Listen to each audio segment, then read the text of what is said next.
Okay, ഇനി നമുക്ക് placentation എന്ന കൺസെപ്റ്റ്, പ്ലാസന്റേഷനും അതിൻ്റെ കൂടെ ഗ്യാസ്ട്രലേഷൻ എന്ന് പറയുന്ന കൺസെപ്റ്റ് പറയാം. Placentation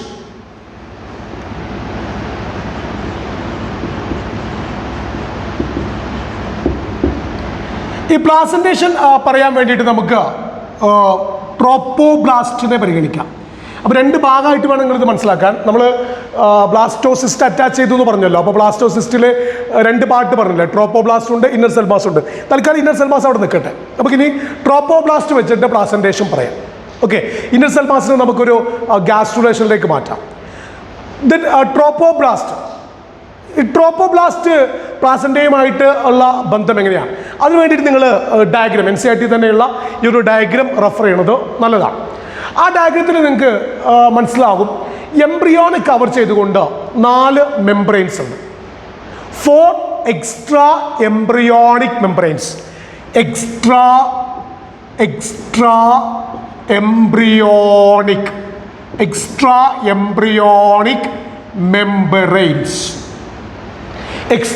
embryonic membranes.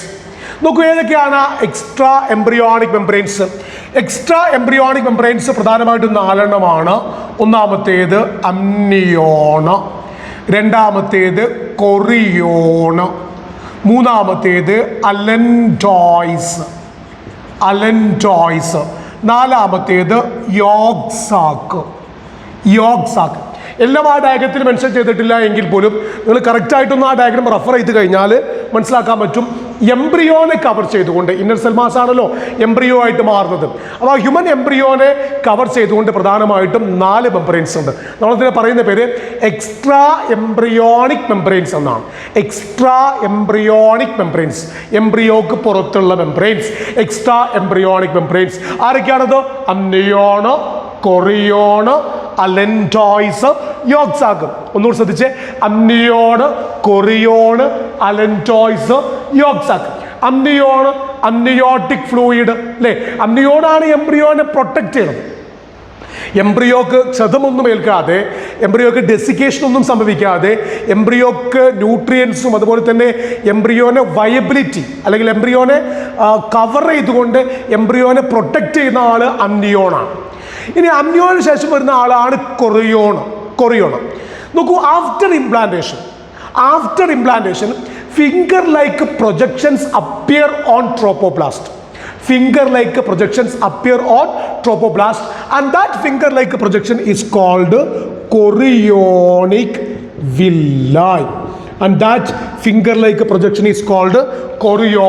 villi. Trophoblast വെച്ചിട്ട് വേണം ഈ ഭാഗം റെഫർ ചെയ്യാൻ കേട്ടോ. കാരണം ട്രോപ്പോബ്ലാസ്റ്റ് അല്ലേ യൂട്രസിന്റെ എൻഡോമെട്രിയത്തിൽ പോയിട്ട് അറ്റാച്ച് ചെയ്തത്. ട്രോപ്പോബ്ലാസ്റ്റ് ആണല്ലോ യൂട്രസിന്റെ എൻഡോമെട്രിയത്തിൽ പോയിട്ട് അറ്റാച്ച് ചെയ്തത്. അപ്പോൾ after implantation finger like projections appear on trophoblast. Okay, ആ ഫിംഗർ ലൈക്ക് പ്രൊജക്ഷനെ വിളിക്കുന്ന പേരാണ് കൊറിയോണിക് വില്ലൈ. ഇനി ആ ഫിംഗർ ലൈക്ക് പ്രൊജക്ഷന്റെ ഇടയിലായിട്ട് യൂട്രൈൻ ടിഷ്യൂസ് എംബഡഡ് ചെയ്യുന്നു. ആണ് യൂട്രൈൻ ടിഷ്യൂസ് ഇന്റർഡിജിറ്റേറ്റ് ചെയ്തിട്ട്, യൂട്രൈൻ ടിഷ്യൂസും അതുപോലെ തന്നെ ഈ കൊറിയോണിക് വില്ലയും ഇന്റർഡിജിറ്റേറ്റ് ചെയ്തിട്ട് structural and functional unit between mother's body with foetus. And what we call that is placenta. Placenta is a physiological connection between mother's body with the fetus. അതെങ്ങനെയാണെന്നാണ് നമ്മൾ പറഞ്ഞത്. അതിനാദ്യം നിങ്ങൾ ഈ ഡയഗ്രാം നന്നായിട്ട് റെഫർ ചെയ്യണം. അതിൽ 4 എക്സ്ട്രാ എംബ്രിയോണിക് മെംബ്രെയിൻസിനെ കുറിച്ച് നന്നായിട്ട് പഠിക്കണം. What are they?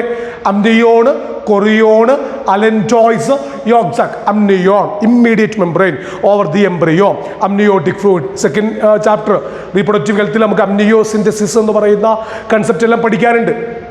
Okay, അപ്പോൾ immediate over the embryo, amnion, and it protect the embryo, it provide the nourishment to the embryo. Then second chorion, then allantois and yolk sac. Okay, after implantation finger like projections appear on trophoblast. ആ finger like പ്രൊജക്ഷനെ വിളിക്കുന്ന പേരാണ് chorionic villi. ആ finger like പ്രൊജക്ഷനുമായിട്ട് ബന്ധപ്പെട്ടുകൊണ്ട് uterine tissues വരുന്നു.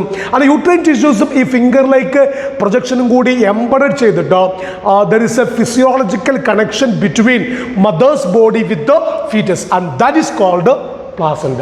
And this placenta is connected to this embryo through umbilical cord. Diagram refer cheya. Placenta is connected to the embryo through umbilical cord. Placenta is connected to the embryo through umbilical cord. Then what are the important functions of placenta? What are the important functions of placenta?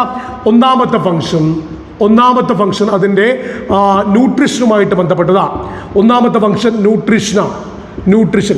What are the important function of placenta? It provide nutrients to the body, to the foetus. എംബ്രിയോക്ക് nutrients കൊടുക്കുന്നു. It provide nutrients, the essential nutrients for the embryo. എംബ്രിയോക്ക് വേണ്ട എല്ലാ ന്യൂട്രിയൻസും മദറിൻ്റെ ബോഡിയിൽ നിന്ന് അത് ഫീറ്റസിൻ്റെ ബോഡിയിലേക്ക് എത്തിച്ചു കൊടുക്കുന്നത്, അംബിലിക്കൽ കോഡ് വഴി എത്തിച്ചു കൊടുക്കുന്നത് പ്ലാസന്റയാണ്. So placenta provide nutrition, the all essential nutrients to the foetus. രണ്ടാമത്തേത് the help in respiration. They help in respiration. They help in the removal of carbon dioxide and arrival of oxygen. ഓക്സിജന്റെ ഇൻടേക്കിനും അതുപോലെ തന്നെ carbon dye ഓക്സൈഡിനെ remove ചെയ്യാനും അത് സഹായിക്കുന്നുണ്ട്. Okay, റെസ്പിറേഷനെ സഹായിക്കുന്നു. Then third എക്സ്ക്രീഷനെ സഹായിക്കുന്നു. Okay, so it provides all the essential nutrients to the embryo, and also it help in the respiration. It provide oxygen and it eliminate carbon dioxide, and it help in what? Excretion. Excretion means it remove the waste materials from the fetus body. Okay, then fourth function, it acts as an endocrine gland. It acts as a temporary endocrine gland. It acts as a temporary endocrine gland means it is able to produce the hormone HCG, then HPL, then estrogens, then progestogens. Okay. So it acts as a temporary endocrine gland. It is able to produce HCG, HPL, estrogen, progestogen. Very, very important. What are the functions of placenta? It involved in nutrition, respiration, excretion, and it acts as a part of endocrine system. It acts as a temporary endocrine gland. That means it is able to produce hormones. ഏതൊക്കെയാണ് hormones? HCG, HPL, estrogen, progestogens. HCG, human chorionic gonadotropins. Human chorionic gonadotropins. Human ആ word അവിടെ നിൽക്കട്ടെ. Chorionic, human chorionic,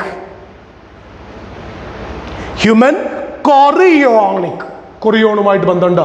human chorionic gonadotropins. Gonadotropins are the hormones produced by gonadotropins എന്ന് പറഞ്ഞ word നിങ്ങൾ നേരത്തെ കേട്ടതാണ്. ഗൊനാഡോട്രോപ്പിൻസ് എന്ന് പറയുന്ന ഹോർമോൺസ് അത് പിറ്റ്യൂട്ടറി ഗ്ലാൻഡിന്റെ സെക്രീഷനും കൂടിയാണ് അല്ലേ. LHനെയും FSHനെയും നമ്മൾ ഗൊനാഡോട്രോപ്പിൻസ് എന്ന് പറയുന്ന ഒരു കാറ്റഗറിയിലേക്ക് പറയാറുണ്ട്.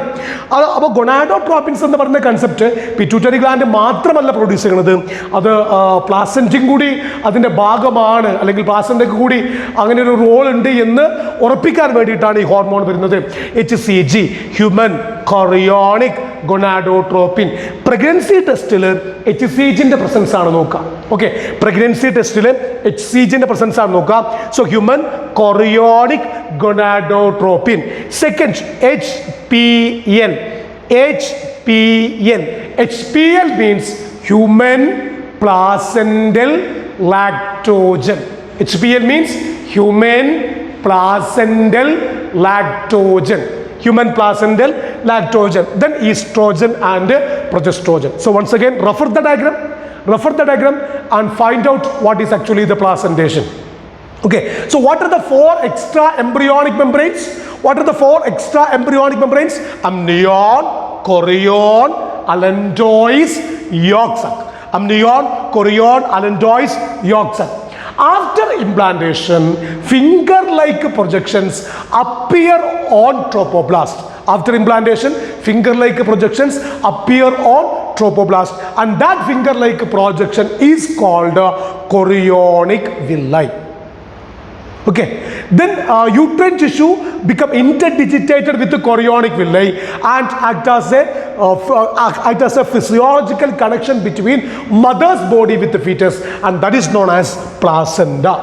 And the formation of placenta comes under the topic placentation. Okay, and this placenta is connected to this embryo through umbilical cord. Placenta is connected to the embryo through umbilical cord. Okay, then what are the functions of placenta? Nutrition, respiration, excretion, endocrine system. Nutrition means it provides all the essential nutrients to the embryo. Second, respiration means it helps in the transport of oxygen and removal of carbon dioxide. And second, excretion means it eliminates the waste materials from the fetus. And endocrine means it acts as a temporary endocrine gland. That means it is able to produce the hormone HCG, HPL, estrogen, progestogens. HCG means human chorionic gonadotropins. HPL means human placental lactogen. Estrogen, then progestogens. HCG നോക്കൂ നിങ്ങൾ, human chorionic gonadotropins. Then pregnancy test ഒക്കെ use ചെയ്യുന്നു. HPL, human placental lactogen, estrogen and progestogens. Then later phase of pregnancy, ovary is able to produce. Later phase of pregnancy, ovary is able to produce a hormone called relaxin. Okay, in the later phase of pregnancy, ovary is able to produce a hormone called relaxin. Relaxin എന്ന് പറയുന്ന ഹോർമോണിനെ ovary produce ചെയ്യുന്നു. അങ്ങനെ line NCERT-യിലുണ്ട് കേട്ടോ. In the later phase of pregnancy, ovary is able to produce relaxin. Ovary ഈസ്ട്രോജനെയും പ്രൊജസ്ട്രോജനെയും produce ചെയ്യുന്നുണ്ട് എന്ന് നമ്മൾ പഠിക്കുന്നുണ്ട്.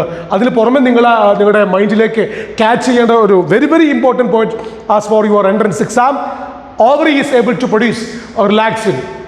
In the later phase of pregnancy, ovary is able to produce a hormone called relaxin. ഇനി ഞാനിവിടെ ചില ഹോർമോണുകൾ ഇൻട്രൊഡ്യൂസ് ചെയ്യുകയാണ്. നിങ്ങൾ കെമിക്കൽ കോർഡിനേഷനിൽ പഠിച്ച ചില ഹോർമോണുകളെ ഇൻട്രൊഡ്യൂസ് ചെയ്യുന്നു. അതിലൊന്ന് prolactin, then thyroxine, then cortisol, estrogens, progestogens. ഈ ഹോർമോണുകൾ ഒന്ന് അനലൈസ് ചെയ്തേ. ഏതൊക്കെയാ? പ്രൊലാക്റ്റിന്, തൈറോക്സിന്, കോർട്ടിസോള്, ഈസ്ട്രോജന്, പ്രൊജസ്റ്റോജൻസ്. പ്രൊലാക്റ്റിന് ആര് പ്രൊഡ്യൂസ് ചെയ്യുന്ന ഹോർമോണാ? Prolactin, PRL, prolactin pituitary gland അല്ലേ. പിറ്റ്യൂട്ടറി ഗ്ലാൻഡ് പ്രൊഡ്യൂസ് ചെയ്യുന്ന ഹോർമോണാണ് പ്രൊലാക്റ്റിൻ. ഓക്കെ, PRL പിറ്റ്യൂട്ടറി ഗ്ലാൻഡിൻ്റെ ലാക്ടോട്രോപ്സ് എന്ന് പറയുന്ന സെല്ല് പ്രൊഡ്യൂസ് ചെയ്യുന്ന ഹോർമോണാണ് പ്രൊലാക്റ്റിൻ. ദെൻ തൈറോക്സിന് thyroid gland T3 and T4, tetraiodothyronine, triiodothyronine, T3 and T4. Then cortisol produce ചെയ്യുന്നത് it is related with the adrenal cortex. Estrogen and progestogen from ovary. So പ്രഗ്നൻസിയുടെ സമയങ്ങളിൽ, pregnant ആയതിനു ശേഷം ഈ ഹോർമോണുകളുടെ level several fold increase in maternal body.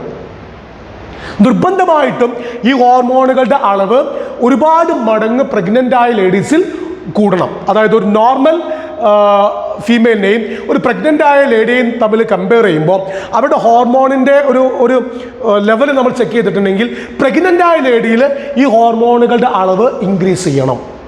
അത് എസെൻഷ്യലാണ്, നിർബന്ധമായ കാര്യമാണ്. പ്രൊലാക്റ്റിൻ്റെയും തൈറോക്സിൻ്റെയും കോർട്ടിസോളിൻ്റെയും ഈസ്ട്രോജൻ്റെയും പ്രൊജസ്റ്റോജൻ്റെയും ഒക്കെ അളവ് several folds increase in mother's body during the pregnancy condition. For what purpose? Support. It help in support fetal growth. Then metabolic changes,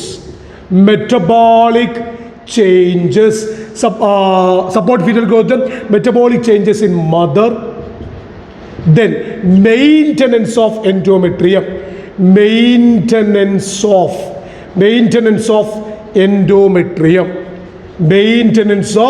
endometrium. So to maintain the endometrium and introducing metabolic changes in mother and also support fetal growth. All these hormones are increases several folds in mother's body. അത് വളരെ important ആണ്. അത് പെട്ടെന്ന് നിങ്ങൾക്ക് മനസ്സിലാക്കാൻ പറ്റും. ആ ഒരു തൈറോക്സിൻ്റെ ഡിസോർഡേഴ്സ് ഒന്ന് നിങ്ങൾ അനലൈസ് ചെയ്താൽ മതി.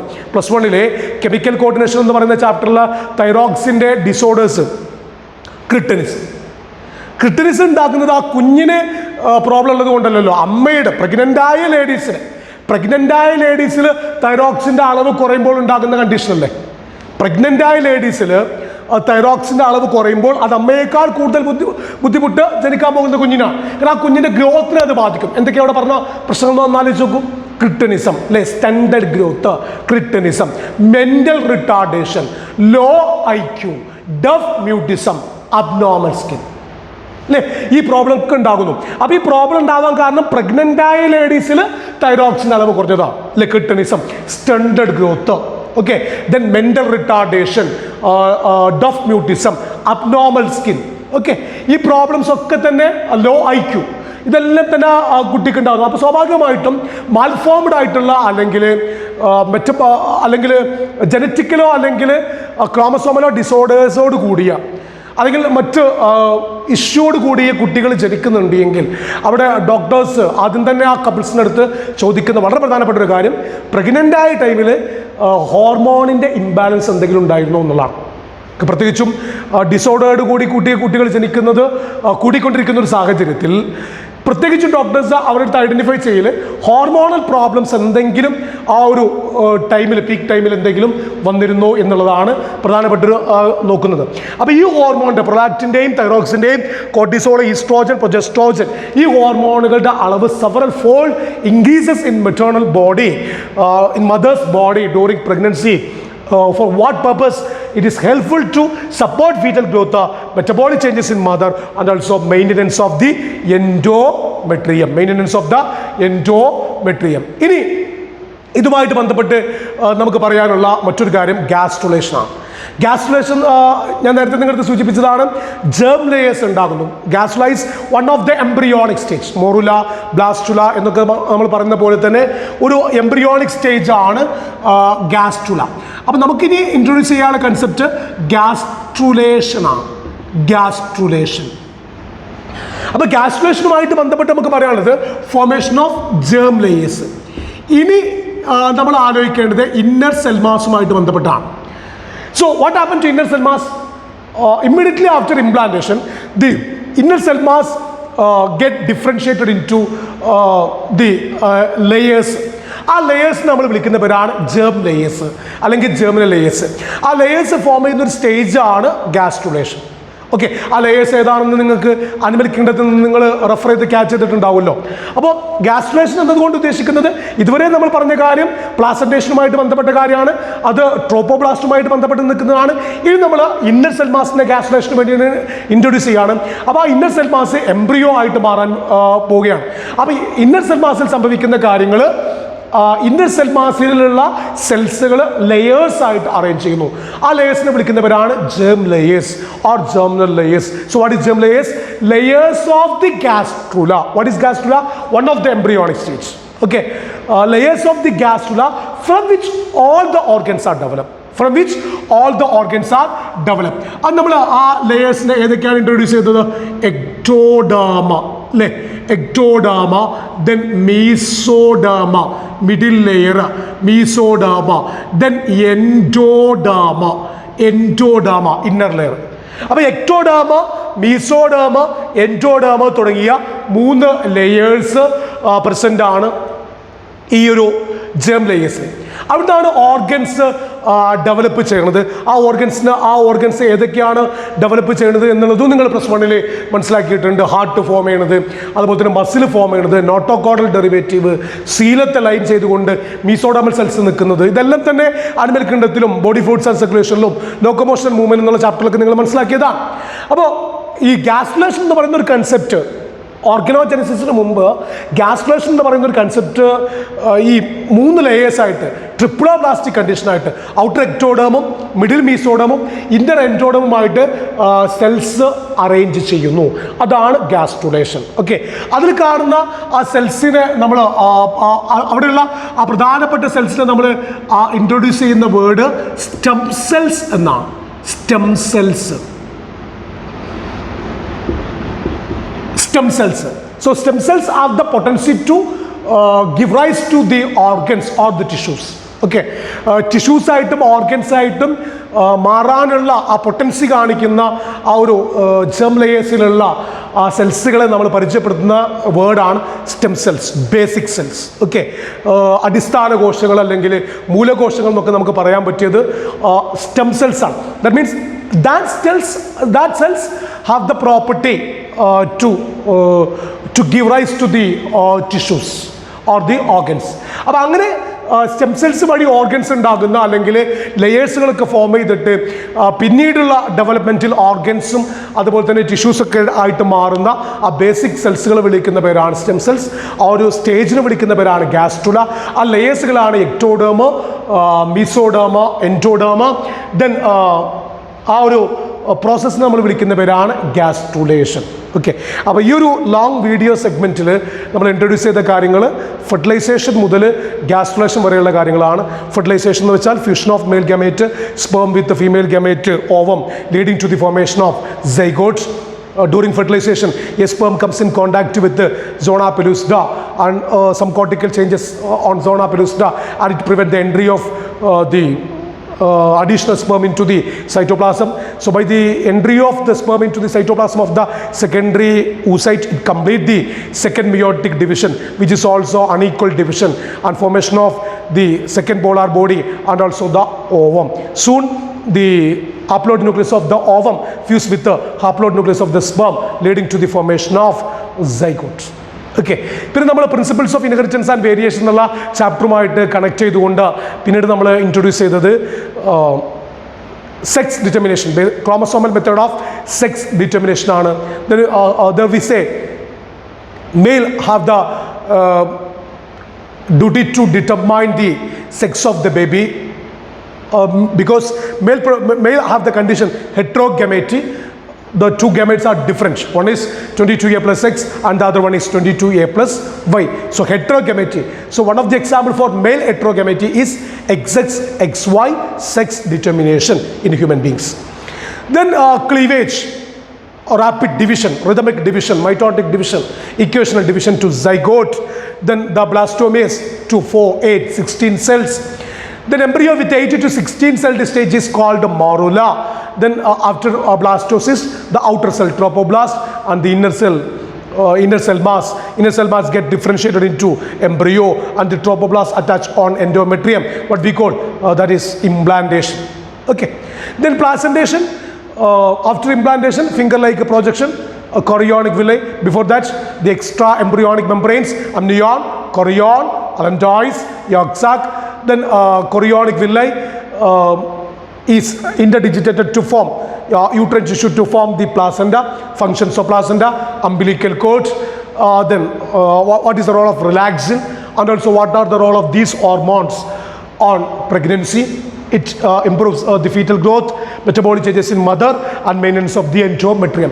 Then gastrulation, form of the germ layers, and also the basic cell, what we call stem cell, and they have the potency to give the organs or the tissues in later phases.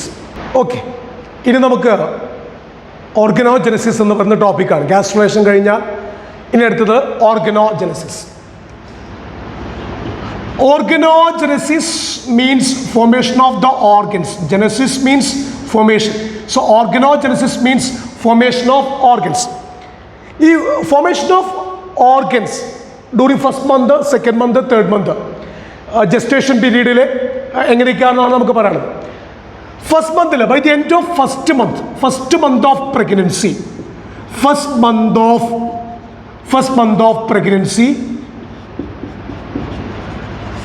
month of pregnancy, fetus develop fetus as the hard sound is noticed. heart sound is noticed. First month of pregnancy, heart sound. ഹാർട്ടിൻ്റെ sound notice ചെയ്തിട്ടാണ് foetus live ആണ് എന്നുള്ളത് ഫീമെയിലിൻ്റെ അബ്ഡോമനിൽ instruments വെച്ചിട്ട് ഹാർട്ടിൻ്റെ sound measure ചെയ്തിട്ടാണ്, അല്ലെങ്കിൽ ഹാർട്ടിൻ്റെ സൗണ്ടിൻ്റെ significance നോക്കിയിട്ടാണ് ആ ഫീറ്റസ് ലൈവ് ആണ് എന്നുള്ളത് ഡോക്ടേഴ്സ് അനലൈസ് ചെയ്യും.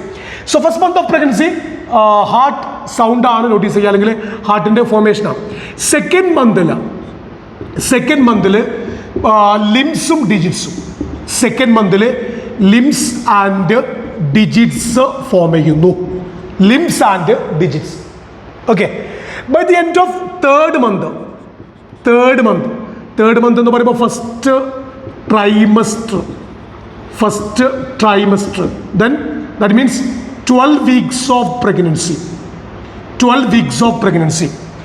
First trimester, 12 weeks of pregnancy, that is most of the organ system, majority of the organ system including the limbs and external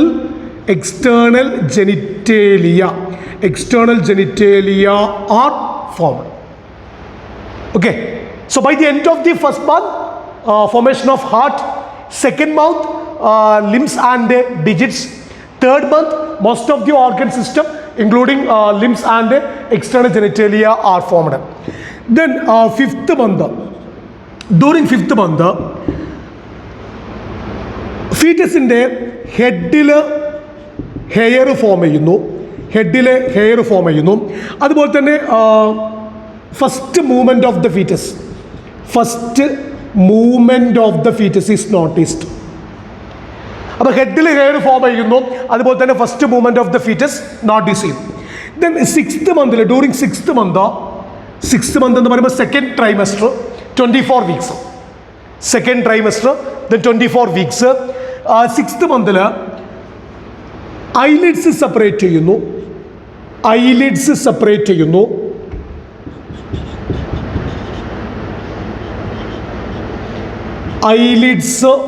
separate ചെയ്യുന്നു. ദെൻ ഐലാഷസ് ഫോം ചെയ്യുന്നു. Then ബോഡിയിൽ hairs form ചെയ്യുന്നു. So first മന്തിൽ ഹാർട്ടിൻ്റെ sound notice ചെയ്യാം. Second മന്തിൽ limbs and digits. Third മന്തിൽ most of the organ system including external genitalia. Fifth മന്തിൽ ഹെഡിൽ ഹെയർ ഫോം ചെയ്തു, ഫസ്റ്റ് മൂവ്മെൻറ്റ് നോട്ടീസ് ചെയ്യുന്നു. സിക്സ് മന്തിൽ ഐലിഡ്സ് സെപ്പറേറ്റ് ചെയ്യുന്നു, ഐലാഷസ് ഫോം ചെയ്യുന്നു. ദെൻ ബോഡിയിൽ ഹെയേഴ്സ് ഫോം ചെയ്യുന്നു. ദെൻ 9 മന്ത് ആകുമ്പോൾ it is ready for delivery. Fetus is ready for delivery. Okay. ഇതാണ് പ്രധാനപ്പെട്ട ഇവൻറ്റുകളായിട്ട് നമ്മൾ പറയുന്നത്. അത് organogenesis. So genesis means formation, organogenesis means formation of organs. So first മന്തിൽ ഹാർട്ട് ഫോം ചെയ്യുന്നു, second month limbs and digits, third month most of the organ system including limbs and external genitalia. അത് third month means first trimester, 12 weeks. Then during fifth month ഹെഡിൽ hair form ചെയ്യുന്നു. First movement, കുഞ്ഞിൻ്റെ movement എല്ലാം തന്നെ മദറിന്, അമ്മയ്ക്ക് ബോധ്യപ്പെടുന്ന രീതിയിലേക്ക് അത് മാറുന്നു. യൂട്രസിലുള്ള കുഞ്ഞിൻ്റെ മൂവ്മെൻ്റ് എല്ലാം തന്നെ അമ്മയ്ക്ക് നോട്ടീസ് ചെയ്യാൻ പറ്റുന്ന, അല്ലെങ്കിൽ അമ്മയ്ക്ക് മനസ്സിലാക്കാൻ പറ്റുന്ന രീതിയിലുള്ള കുഞ്ഞിൻ്റെ മൂവ്മെൻറ്റുകൾ ഉണ്ടാകും. ദെൻ സിക്സ് മന്തിൽ ഐലിഡ്സ് സെപ്പറേറ്റ് ചെയ്യുന്നു, ഐലാഷസ് ഫോം ചെയ്യുന്നു. ദെൻ ബോഡിയിൽ ഹെയർസ് ഉണ്ടാകുന്നു. 9 മന്ത് ആകുമ്പോൾ റെഡി ഫോർ ഡെലിവറി. അപ്പോൾ ഞാൻ നേരത്തെ ഒരു വീഡിയോ സെഗ്മെൻറ്റിൽ നിങ്ങളടുത്ത് പറഞ്ഞിട്ടുണ്ടായിരുന്നു, ജസ്റ്റേഷൻ പീരീഡ് എന്ന് വെച്ചാൽ ഫെർട്ടിലൈസേഷൻ മുതൽ പാർട്ടൂറിഷം വരെയുള്ള ഇവൻ്റെയാണ് നമ്മൾ ജസ്റ്റേഷൻ പീരീഡ് എന്ന് പറയുന്നത്. അത് പൊതുവെ 9 മന്താണ്, അല്ലെങ്കിൽ 280 days ആണ് നമ്മൾ പൊതുവെ അതിനെ പറയാറുള്ളത്. അപ്പോൾ ജസ്റ്റേഷൻ പീരീഡ് എന്ന് പറയുമ്പോൾ, അല്ലെങ്കിൽ ജസ്റ്റേഷൻ എന്ന് പറയുമ്പോൾ ഒരു ഇവൻറ്റ് എന്ന അർത്ഥത്തിൽ നിങ്ങൾ മനസ്സിലാക്കേണ്ട, അതൊരു പീരീഡാണ്, ജസ്റ്റേഷൻ പീരീഡാണ്. റീപ്രൊഡക്റ്റീവ് ഇവൻസിൻ്റെ ഫെർട്ടിലൈസേഷൻ മുതൽ അപ് ടു ദി പാർട്ടൂറിഷൻ, ഡെലിവറി വരെയുള്ള എല്ലാ ഇവൻസിനെയും ചേർത്ത് നമ്മൾ പറയുന്ന പേരാണ് ജസ്റ്റേഷൻ പീരീഡ്. അത് ഓരോ അനിമലിനും ഓരോ പീരീഡുകളാണ്. പ്രത്യേകിച്ചും റീപ്രൊഡക്ഷൻ ഇൻ ഓർഗാനിസംസ് എന്ന് പറയുന്ന ചാപ്റ്ററിൽ നിങ്ങൾ മനസ്സിലാക്കിയിട്ടുണ്ടാവും ജസ്റ്റേഷൻ പീരീഡുകൾ എങ്ങനെയാണ് ഡിഫറെൻറ്റ് ഓർഗാനിസംസിന് വരുന്നത് എന്നുള്ളത്, ബോട്ടണിയിലെ റീപ്രൊഡക്ഷൻ ഇൻ ഓർഗാനിസംസ് എന്ന ചാപ്റ്ററിൽ. അപ്പോൾ gestation period means from the period from fertilization up to the parturition, this 9 months. ഇനി നമുക്കിനി ഇൻട്രൊഡ്യൂസ് ചെയ്യാറുള്ളത് പാർട്ടൂറിഷനാണ്. പാർട്ടൂറിഷൻ ഓർഗനോജെനസിസിന് ശേഷം ഇനി പറയാനുള്ളത് പാർട്ടൂറിഷനാണ്. Parturition means delivery of the baby. Parturition means delivery of the baby. ഈ പാർട്ടൂറിഷൻ ഒരു ന്യൂറോ എൻഡോക്രൈൻ മെക്കാനിസമാണ്. ന്യൂറോ എൻഡോക്രൈൻ മെക്കാനിസമാണ് parturition. That means nervous system അതിൽ പാർട്ടിസിപ്പേറ്റ് ചെയ്യുന്നുണ്ട്, എൻഡോക്രൈൻ സിസ്റ്റം അതിൽ പാർട്ടിസിപ്പേറ്റ് ചെയ്യുന്നുണ്ട്. ന്യൂറോ എൻഡോക്രൈൻ മെക്കാനിസമാണ് പാർട്ടൂറിഷൻ. അപ്പോൾ ഫുള്ളി ഡെവലപ്ഡ് ആയ ഫീറ്റസ്, ഫുള്ളി ഡെവലപ്ഡ് ആയ ഫീറ്റസ് എന്ന് പറയുമ്പോൾ 9 months, ഫുള്ളി ഡെവലപ്ഡ് ആയ ഫീറ്റസും പ്ലാസന്റും കൂടി ചേർന്നിട്ട് ഒരു മൈൽഡ് യൂട്രൈൻ കോൺട്രാക്ഷൻ ഉണ്ടാക്കും from the part of nervous system. Nervous system വഴി അതൊരു മൈൽഡ് യൂട്രൈൻ കോൺട്രാക്ഷൻ ക്രിയേറ്റ് ചെയ്യാം. അപ്പോൾ ഈ ഒരു ന്യൂറോ എൻഡോക്രൈൻ മെക്കാനിസത്തിലേക്ക് പോകുന്ന ഒന്നാമത്തെ കൺസെപ്റ്റ് ഫുള്ളി ഡെവലപ്ഡ് ആയ ഫീറ്റസും ഫുള്ളി ഡെവലപ്ഡ് ആയ ഫീറ്റസും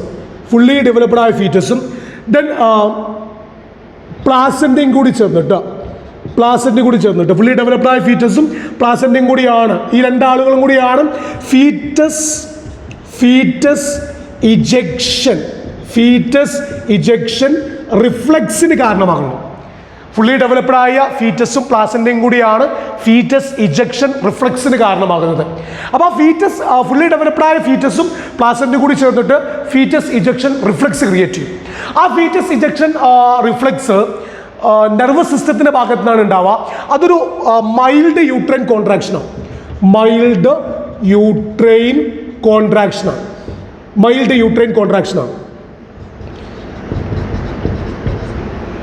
കാരണം റിഫ്ലെക്സ് ആക്ഷൻ എന്ന് പറയുമ്പോൾ സ്വാഭാവികമായിട്ടും നെർവസ് സിസ്റ്റവുമായിട്ട് ബന്ധപ്പെട്ടതാണല്ലോ. അപ്പോൾ ഫുള്ളി ഡെവലപ്ഡ് ആയ ഫീറ്റസ് ആൻഡ് പ്ലാസന്റ, അതൊരു പ്രാവശ്യം എൻട്രൻസ് എക്സാമിനേഷൻ വന്നൊരു ക്വസ്റ്റൻ ആണ്. ഈ ഫീറ്റസ് ഇജെക്ഷൻ റിഫ്ലെക്സ് ഒറിജിനേറ്റ് ചെയ്യുന്നത് ഏത് ഭാഗത്തു നിന്നാണ്? So definitely it is from fully developed foetus and placenta. So that create the foetus ejection reflex and that leads to the mild uterine contraction. ഇനി അത് nervous system ഏറ്റെടുക്കുകയാണ് ചെയ്യുക. Nervous system അത് endocrine system ഏറ്റെടുക്കുകയാണ് ചെയ്യുക. Endocrine system അത് ഏറ്റെടുക്കുമ്പോൾ സ്വാഭാവികമായിട്ടും അവിടെ endocrine gland participate ചെയ്യും. I mean hypothalamus ഓക്സിറ്റോസിനെ produce ചെയ്യും. ആ ഓക്സിറ്റോസിന് പിറ്റ്യൂട്ടറി ഗ്ലാൻഡിൻ്റെ ന്യൂറോ ഹൈപ്പോഫൈസിസിൽ നിന്നും ബ്ലഡിലേക്ക് റിലീസ് ചെയ്യും. ഇനി ഈ ഓക്സിറ്റോസിൻ ബർത്ത് ഹോർമോണാണ്, മിൽക്ക് ഇജക്റ്റിംഗ് ഹോർമോണാണ്. ഓക്കെ, ബർത്ത് ഹോർമോൺ എന്നായിട്ട് വിളിക്കാനുള്ള റീസൺസ് നിങ്ങൾ +1 പഠിച്ചതാണല്ലോ. ഓക്സിറ്റോസിൻ്റെ target organ smooth muscles of the ബോഡിയാണ്. അങ്ങനെ യൂട്രസിലെ സ്മൂത്ത് മസിൽസിലേക്ക് എൻഡോമെട്രിയത്തിലേക്ക് ഓക്സിറ്റോസിൻ എത്തിച്ചേരുന്നു. അങ്ങനെ ഓക്സിറ്റോസിൻ യൂട്രസിൻ്റെ മയോമെട്രിയത്തിലേക്ക്, സെക്കൻഡ് ലെയറായ മയോമെട്രിയത്തിലേക്ക് എത്തിച്ചേരുന്നു. മയോമെട്രി നമ്മൾ നേരത്തെ പറഞ്ഞപ്പോൾ നമ്മൾ ഇൻട്രൊഡ്യൂസ് ചെയ്തിരുന്നു. It undergo vigorous contraction at the time of delivery. അപ്പോൾ ഓക്സിറ്റോസിൻ്റെ സൈറ്റ് ഓഫ് ആക്ഷൻ ആയിട്ടുള്ള മയോമെട്രിയത്തിലേക്ക് എത്തിയിട്ട് മയോമെട്രിയത്തിൻ്റെ കോൺട്രാക്ഷനെ പ്രൊമോട്ട് ചെയ്യുന്നു ഓക്സിറ്റോസിൻ. അപ്പോൾ സ്വാഭാവികമായിട്ടും ലേബർ പെയിൻ ക്രിയേറ്റ് ചെയ്യുന്നു. അതാണ് ലേബർ പെയിൻ. അപ്പം ഒരു മൈൽഡ് യൂട്രൈൻ കോൺട്രാക്ഷൻ വിട്ടിട്ട് സ്ട്രോങ്ങർ യൂട്രൈൻ കോൺട്രാക്ഷനിലേക്ക് എത്തുന്നു. വീണ്ടും ഒരു ഫീഡ്ബാക്ക് എടുക്കുന്നു ഹൈപ്പോതലാമസ് അല്ലെങ്കിൽ ന്യൂറോ ഹൈപ്പോഫൈസിസ്. അപ്പോഴും യൂട്രസിൻ്റെ കോൺട്രാക്ഷൻ പരിപൂർണ്ണമായിട്ടില്ല. അപ്പോൾ വീണ്ടും നേരത്തെ പ്രൊഡ്യൂസ് ചെയ്തതിനേക്കാൾ കൂടുതലായിട്ട് സെക്രീഷൻസ് വരുന്നു. ഐ മീൻ ഓക്സിറ്റോസിൻ വരുന്നു. ആ ഓക്സിറ്റോസിന് വയ blood the reaches on the target organ, that is the smooth muscles of the uterus. Then stronger and stronger contraction. Okay, stronger and stronger contraction. അപ്പോൾ സ്വാഭാവികമായിട്ടും വീണ്ടും പെയിൻ ഇൻക്രീസ് ചെയ്യുന്നു. അപ്പോൾ അതിൻ്റെയും അടിസ്ഥാനത്തിൽ ഒരു പാർട്ടൂറിഷൻ നടക്കുന്നില്ല. വീണ്ടും എഗെയിൻ ഫീഡ്ബാക്ക് എടുക്കുന്നു. വീണ്ടും ഈ ഓക്സിറ്റോസിനെ പ്രൊഡ്യൂസ് ചെയ്യുന്നു. ഓക്കെ, ആ ഓക്സിറ്റോസിൻ്റെ പ്രൊഡക്ഷനും ഈ യൂട്രൈൻ കോൺട്രാക്ഷനും സ്ട്രോങ്ങർ ആൻഡ് സ്ട്രോങ്ങർ ആകുന്നു.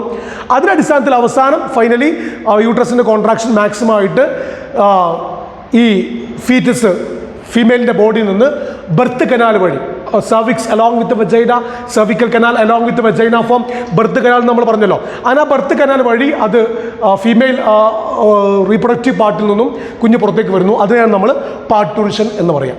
അപ്പോൾ parturition means ejection delivery of the baby. It's a neuroendocrine mechanism.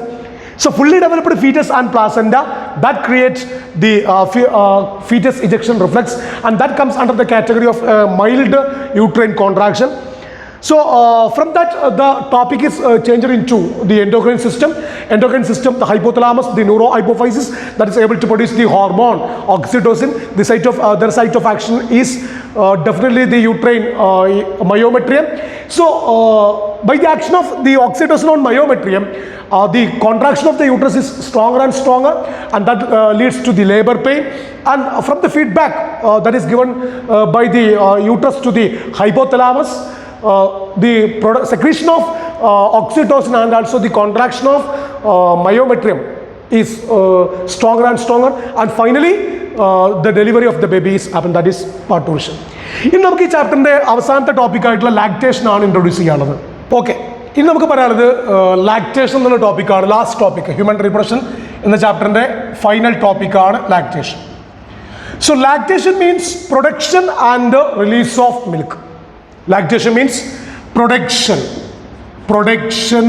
and release of milk. നേരത്തെ മാമറി ഗ്ലാൻഡ് എന്ന് പറഞ്ഞ ടോപ്പിക് എടുത്തപ്പോൾ നിങ്ങളടുത്ത് ഞാൻ പറഞ്ഞിട്ടുണ്ടായിരുന്നു, മാമറി ഗ്ലാൻഡിൻ്റെ ഡിഫറൻഷിയേഷന് പ്രഗ്നൻസിയുടെ ആദ്യ മന്തിൽ തന്നെ സ്റ്റാർട്ട് ചെയ്യുന്നുണ്ട്. പക്ഷേ മിൽക്കിൻ്റെ സെക്രീഷൻ നടക്കുന്നത് അവസാന സമയത്താണ്. മാമറി ഗ്ലാൻഡ് ഡിഫറൻഷിയേഷന് മിൽക്ക് ആൽവിയോളയിലും മാമറി ട്യൂബ്യൂൾസും മാമറി ഡെക്ടോ അതിനൊക്കെ ഡിഫറൻഷിയേഷന് നേരത്തെ നടക്കുന്നുണ്ട്. പ്രഗ്നൻസിൻ്റെ ആദ്യ സമയങ്ങളിൽ തന്നെ സ്റ്റാർട്ട് ചെയ്തു. പക്ഷെ മിൽക്ക് സെക്രീഷൻ അല്ലെങ്കിൽ മിൽക്കിൻ്റെ പ്രൊഡക്ഷൻ, മിൽക്ക് സെക്രീഷൻ എന്ന് പറയുന്നത് അവസാന സമയങ്ങളിലാണ്. പ്രഗ്നൻസിക്ക് ശേഷമാണ് അല്ലെങ്കിൽ പാർട്ടൂർഷന് ശേഷമാണ് മിൽക്ക് സെക്രീഷൻ ഉണ്ടാവുക. ദാറ്റ് മീൻസ് ചൈൽഡ് ഫീറ്റസ് വന്നിട്ട് അമ്മയുടെ നിപ്പിൾ സക്ക് ചെയ്യുന്നതാണ് അമ്മയ്ക്ക് കിട്ടുന്ന സ്റ്റിമുലസ്. ആ സ്റ്റിമുലസിൻ്റെ അടിസ്ഥാനത്തിലാണ് പാർട്ടൂർഷൻ ലാക്ടേഷൻ ഉണ്ടാവുക. ഫീറ്റസ് വന്നിട്ട് അമ്മയുടെ നിപ്പിൾ സക്ക് ചെയ്യുന്നതാണ് അമ്മയ്ക്ക് കിട്ടുന്ന സ്റ്റിമുലസ്. ആ സ്റ്റിമുലസിൻ്റെ അടിസ്ഥാനത്തിലാണ് ഈ lactation, production and release of milk വരും. അപ്പോൾ ആ ഒരു പോയിന്റ് കാര്യങ്ങൾ മനസ്സിലാക്കാം. മാമറി ഗ്ലാൻഡ് ഡിഫറൻഷിയേഷൻ നേരത്തെ സ്റ്റാർട്ട് ചെയ്തു. പക്ഷേ മിൽക്കിൻ്റെ സെക്രീഷൻ നടക്കുന്നത്, മിൽക്ക് ഇജക്റ്റിംഗ് ഹോർമോണിൻ്റെ ഒക്കെ ആക്ഷനൊക്കെ വരുന്നത് ഈ പാർട്ടൂർഷന് ശേഷമുള്ള ലാക്ടേഷൻ എന്ന് പറയുന്ന ആ ഒരു റിലീസ് ഓഫ് മിൽക്കുമായിട്ട് ബന്ധപ്പെട്ടതാണ്. So production and release of milk is called lactation. The first yellow coloured milk is called colostrum. First yellow coloured milk is called colostrum. The first yellow colored milk is called colostrum, which is abundant of the antibody IgA. First yellow colored milk is called colostrum, which is abundant of the antibody IgA, immunoglobulin A. കാരണം ഈ ഒരു word ഞാൻ introduce ചെയ്യാൻ കാരണം human health and diseases എന്ന് പറയുന്ന ടോപ്പിക്കിൽ നിങ്ങൾ ടൈപ്സ് ഓഫ് ആൻറ്റിബോഡി പഠിക്കുന്നുണ്ട്. അതിലൊന്നാണ് IgA, immunoglobulin A. ഓക്കെ, IgG, IgM, IgA, IgE അങ്ങനെയൊക്കെ നമ്മൾ പഠിക്കുന്നുണ്ട്. അതിലൊന്നാണ് ഇമ്മ്യൂണോഗ്ലോബുലിൻ ആൻറ്റിബോഡി എ. അപ്പോൾ ഫസ്റ്റ് യെല്ലോ കളേർഡ് മിൽക്കിനെ വിളിക്കുന്ന പേരാണ് കൊളോസ്ട്രം. ഫസ്റ്റ് യെല്ലോ കളേർഡ് മിൽക്കിനെ വിളിക്കുന്ന പേരാണ് colostrum, which is abundant of the antibody IgA. ഇതാണ് ആ കുഞ്ഞിന് കിട്ടുന്ന ആദ്യത്തെ natural passive immunity. Okay, natural passive immunity. രണ്ട് ഇമ്മ്യൂണിറ്റി ഉണ്ട്, ആക്റ്റീവ് ഇമ്മ്യൂണിറ്റി ഉണ്ട്, പാസീവ് ഇമ്മ്യൂണിറ്റി ഉണ്ട്. ഇനി അതിൽ തന്നെ ആർട്ടിഫിഷ്യൽ ഇമ്മ്യൂണിറ്റി ഉണ്ട്, നാച്ചുറൽ ഇമ്മ്യൂണിറ്റി ഉണ്ട്. പാസീവ് ഇമ്മ്യൂണിറ്റി എന്ന് വെച്ചാൽ മറ്റൊരു സോഴ്സിൽ നിന്ന് കിട്ടുന്ന ഇമ്മ്യൂണിറ്റി. ആക്റ്റീവ് ഇമ്മ്യൂണിറ്റി എന്ന് പറയുമ്പോൾ നമ്മളായിട്ട് ക്രിയേറ്റ് ചെയ്തെടുക്കുന്ന ഇമ്മ്യൂണിറ്റി. പാസീവ് ഇമ്മ്യൂണിറ്റി എന്ന് വെച്ചാൽ മറ്റൊരാളിൽ നിന്ന് കിട്ടുന്ന ഒരു ഇമ്മ്യൂണിറ്റി അല്ലെങ്കിൽ മറ്റൊരു സോഴ്സിൽ നിന്ന് കിട്ടുന്ന ഇമ്മ്യൂണിറ്റി. അപ്പം നാച്ചുറൽ പാസീവ് ഇമ്മ്യൂണിറ്റിയുടെ കാറ്റഗറിയിലാണ് colostrum, the first yellow coloured milk which is abundant of the antibody IgA. അതുകൊണ്ടാണ് ഡോക്ടേഴ്സ് ഈ ഒരു ലാക്ടേഷൻ എന്ന് പറയുന്ന പ്രോസസ്സിനെ കൂടുതൽ അഡ്വൈസ് ചെയ്യുന്നതിന് പിന്നിലുള്ള റീസൺ ഈ ഒരു first yellow coloured milk which is abundant of the antibody IgA. അതാണ് നാച്ചുറൽ പാസീവ് ഇമ്മ്യൂണിറ്റി.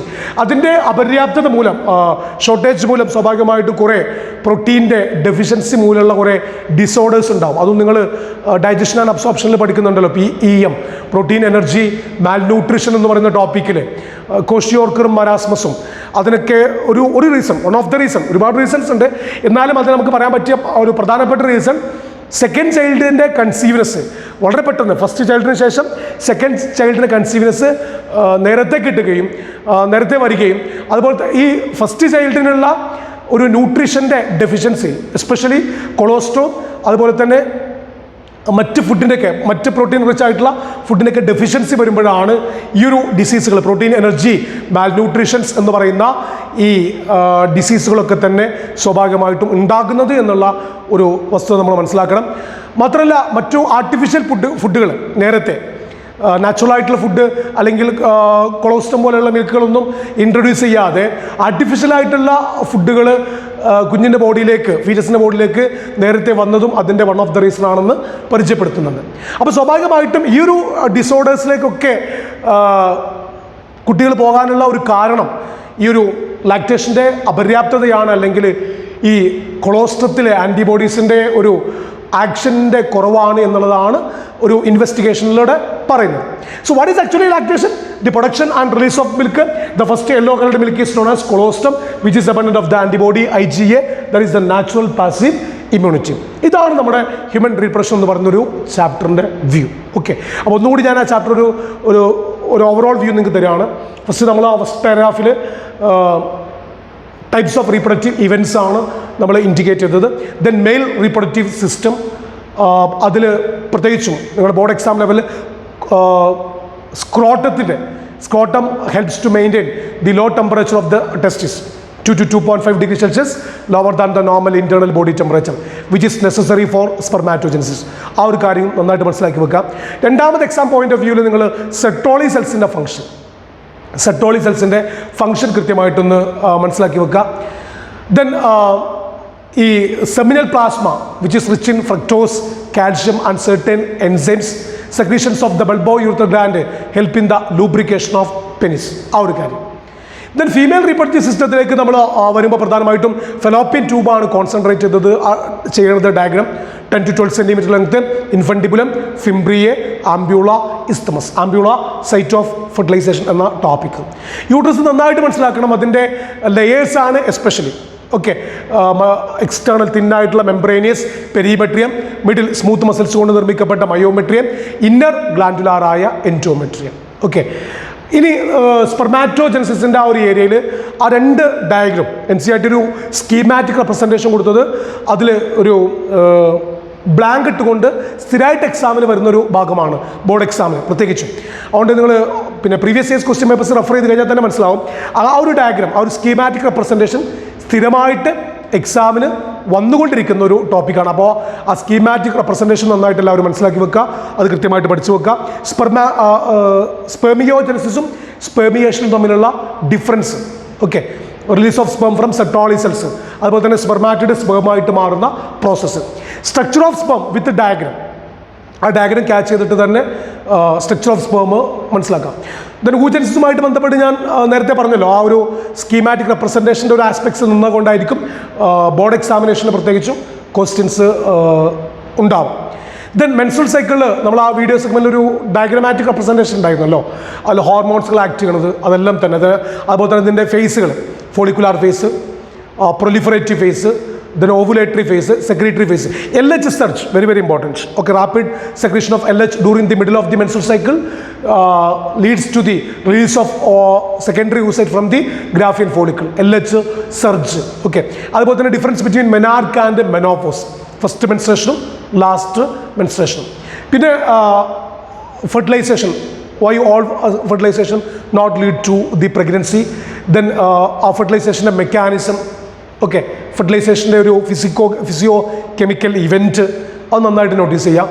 അതോടൊപ്പം തന്നെ നമ്മൾ ആ ഒരു സെക്സ് ഡിറ്റർമിനേഷൻ, അത് കുറച്ചുകൂടി വ്യക്തമായിട്ട് നിങ്ങൾക്ക് ജെനറ്റിക്സ് എന്ന് പറഞ്ഞ ചാപ്റ്ററിൽ നിന്ന് ക്യാച്ച് ചെയ്യാൻ പറ്റും. എന്നാലും ഒരു മെയിൽ ഹെട്രോഗമേറ്റി എന്നുള്ള ആ ഒരു കൺസെപ്റ്റിൽ sex of the baby is determined by the father not by the mother, ആ ആ ഒരു ലെവലിൽ ഈ ഒരു ചാപ്റ്ററിൽ നിന്ന് ആ കൺസെപ്റ്റ് മനസ്സിലാക്കി വെക്കുക. ദെൻ പിന്നീടുള്ള ഡയഗ്രാംസ് എല്ലാം തന്നെ കൃത്യമായിട്ട് മനസ്സിലാക്കേണ്ടതാണ്. അതിൽ പ്രത്യേകിച്ചും ക്ലീവേജിൻ്റെ ഡെഫിനിഷൻ, ദെൻ മോറുല 8 to 16, ബ്ലാസ്റ്റോസിസ്റ്റിൻ്റെ ഡയഗ്രാം ഒരുപാട് പ്രാവശ്യം എക്സാമിന് വന്നതാണ് ബോർഡ് എക്സാമിനേഷന്. ബ്ലാസ്റ്റോസിസ്റ്റിൻ്റെ diagram, trophoblast, inner cell mass, okay, അതെല്ലാം തന്നെ. ഇംപ്ലാന്റേഷൻ്റെ definition. Then functions of placenta, very very important. Functions of placenta പറഞ്ഞല്ലോ നമ്മൾ. Nutrition, then respiration, excretion, endocrine gland, okay. ഇനി ഓർഗനോജനസിസുമായിട്ട് ബന്ധപ്പെട്ട് ഓരോ മന്തിലുണ്ടാകുന്ന ചേഞ്ചസ് അതും നമ്മൾ റിപ്പോർട്ട് ചെയ്തതാണ്. ഫീറ്റസ് ഇജക്ഷൻ റിഫ്ലെക്സ് ക്രിയേറ്റ് ചെയ്യുന്നത് the fully developed foetus and also the placenta.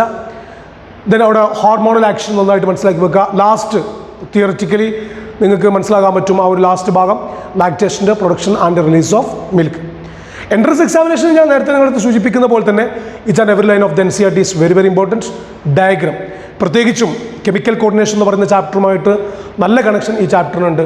അത് നന്നായിട്ട് മനസ്സിലാക്കി വെക്കുക. പ്രത്യേകിച്ച് നിങ്ങൾക്ക് അവസാനം ആ തൈറോക്സിനും കോർട്ടിസോളും ഈസ്ട്രോജനും പ്രൊജസ്ട്രോണൊക്കെ വരുമ്പോൾ നന്നായിട്ട് മനസ്സിലായിട്ടുണ്ടാവുമല്ലോ. അപ്പോൾ കെമിക്കൽ കോർഡിനേഷൻ ആൻഡ് ഇൻറ്റഗ്രേഷൻ എന്ന ചാപ്റ്റർ നന്നായിട്ട് പഠിച്ചതിന് ശേഷമാവണം ഹ്യൂമൻ റീപ്രൊഡക്ഷൻ എന്ന് പറയുന്ന ചാപ്റ്റർ നന്നായിട്ട് കോൺസെൻട്രേറ്റ് ചെയ്യാൻ. അതുപോലെ തന്നെ ആ ഗെമറ്റോജെനസിസിലുള്ള ഹാപ്ലോയിഡ്, ഡിപ്ലോയിഡ്, ഒരു പ്രൈമറി സ്പെർമാറ്റോസൈറ്റ് എത്ര സെക്കൻഡറി സ്പെർമാറ്റോസൈറ്റ് കിട്ടും, ഓക്കെ, അതെല്ലാം തന്നെ. അതുപോലെ ആ ഡയഗ്രാംസ് എല്ലാം നമ്മൾ നേരത്തെ ആ ഒരു പിക്ചറൈസ് ചെയ്യാത്ത ചില ഡയഗ്രാംസ് ഉണ്ടല്ലോ ഗെമറ്റോജെനസിസുമായിട്ട് ബന്ധപ്പെട്ട്, cross section of the ovary, okay, അവിടെ primary follicle, secondary follicle, Graafian follicle, അതെല്ലാം. അതുപോലെ മെൻസ്ട്രൽ സൈക്കിളിൻ്റെ ഗ്രാഫ്, അതിലുള്ള LH, FSH, 0 to 14 days, then 14 to 28 days, എങ്ങനെയാണ് അതിൻ്റെ ചേഞ്ചസ് വരുന്നത്, ആ ഒരു ലെവലിലും തന്നെ ക്വസ്റ്റ്യൻസ് പോകാറുണ്ട്. അതുപോലെ ലാസ്റ്റുള്ള ഡയഗ്രാം, ഒരു ക്ലീവേജുമായിട്ട് ബന്ധപ്പെട്ട ഡയഗ്രത്തിൽ നിന്നെല്ലാം തന്നെ ക്വസ്റ്റ്യൻസ് ചോദിച്ചിട്ടുണ്ട്. HCGൻ്റെ എക്സ്പാൻഷൻ, ഹ്യൂമൻ കൊറിയോണിക് ഗൊണാഡോട്രോപ്പിൻ, നേരത്തെ ഞാൻ സൂചിപ്പിച്ചു ഫീറ്റസ് ഇജക്ഷൻ റിഫ്ലെക്സുമായിട്ട് ബന്ധപ്പെട്ട് എവിടെ നിന്നൊക്കെയാണ് മെസ്സേജ് വരുന്നത് എന്നുള്ളത് എക്സാമിന് വന്നതാണ്. അതുപോലെ തന്നെ കൊളോസ്റ്റത്തെ നിങ്ങൾ ഡൈജഷൻ ആൻഡ് അബ്സോർപ്ഷൻ എന്ന് പറയുന്ന ചാപ്റ്ററുമായിട്ട് ബന്ധപ്പെട്ടും അതുപോലെ തന്നെ ഈ ഹ്യൂമൻ ഹെൽത്ത് ആൻഡ് ഡിസീസ് എന്ന് പറയുന്ന ചാപ്റ്ററുമായിട്ട് കണക്ട് ചെയ്തുകൊണ്ട് ആ ഒരു ഭാഗത്ത് നിങ്ങൾ മനസ്സിലാക്കുക. പിന്നെ പ്രധാനമായിട്ടും നിങ്ങളോട് പറയാനുള്ളത്, ഈ ചാപ്റ്റർ നിങ്ങൾ വ്യക്തമായിട്ട് കൃത്യമായിട്ട് പഠിച്ചതിന് ശേഷം അതിൻ്റെ സമ്മറി ഒന്ന് ജസ്റ്റ് റീഡ് ചെയ്യുക. ആ സമ്മറിക്ക് ശേഷം NCERT കൊടുത്തിട്ടുള്ള എക്സസൈസ് 21ഓളം ക്വസ്റ്റ്യൻസ് ഉണ്ട്. ആ എക്സസൈസ് കൃത്യമായിട്ട് വർക്കൗട്ട് ചെയ്യാം. അപ്പോഴേ നിങ്ങൾക്ക് ആ ചാപ്റ്റർ ഒരു വ്യക്തമാവുകയുള്ളൂ. എങ്ങനെ ഏത് ലെവലിൽ തിയററ്റിക്കലി ഏത് ലെവലിൽ ക്വസ്റ്റ്യൻസ് ഈ ചാപ്റ്ററിൽ നിന്ന് നിങ്ങളോട് ചോദിക്കുന്നത് നിങ്ങൾക്ക് മനസ്സിലാവണമെന്നുണ്ടെങ്കിൽ ആ ഒരു എക്സസൈസ് നിങ്ങൾ കൃത്യമായിട്ട് കംപ്ലീറ്റ് ചെയ്യണം. അപ്പോൾ നമ്മുടെ +2 സുവോളജിയിലെ ഹ്യൂമൻ റീപ്രൊഡക്ഷൻ എന്ന് പറയുന്ന ചാപ്റ്റർ അവസാനിച്ചിരിക്കുകയാണ്. ഓക്കെ, ഇനി മറ്റൊരു ചാപ്റ്ററിൻ്റെ പെക്യുലാരിറ്റീസുമായിട്ട് നമുക്ക് മറ്റൊരു വീഡിയോ സെഗ്മെൻറ്റിൽ കാണാം.